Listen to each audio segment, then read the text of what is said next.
আসসালামু আলাইকুম ওরহমতুল্লাহি ওবারাকাতুহু। ইন্নাল হামদালিল্লাহ ওয়াসসালাতু ওয়াসসালামু আলা মাল্লা নাবিয়্যা বা'দা ফাআম্মা বা'দ ফাউযু বিল্লাহি মিনাশ শাইতানির রাজীম। বিসমিল্লাহির রহমানির রহিম।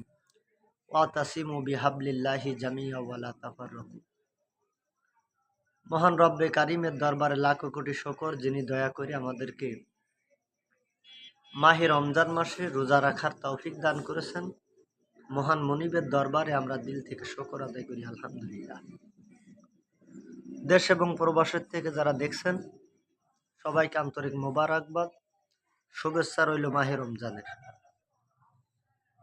আজ আপনারা দেখতেছেন দেশের বিভিন্ন জায়গায়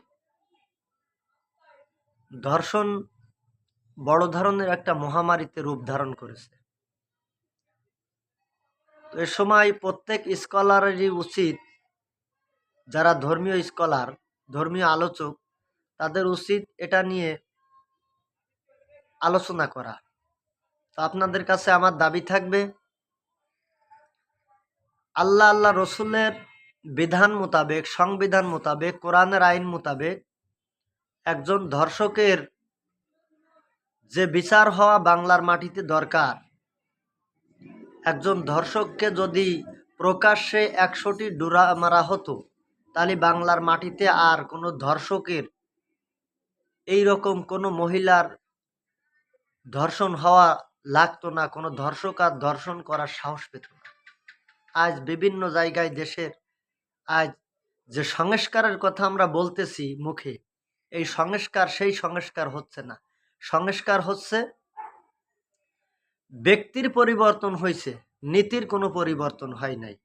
এই জন্য আপনাদের কাছে আমার দাবি থাকবে, আসেন আমরা সক্রিয়ভাবে, যে চুরি করে, যদি ন্যায্যভাবে আমরা দেখতে পাই যে একজন লোক চুরি করেছে, তার হাতের পোশাক থেকে কেটে ফেলেন।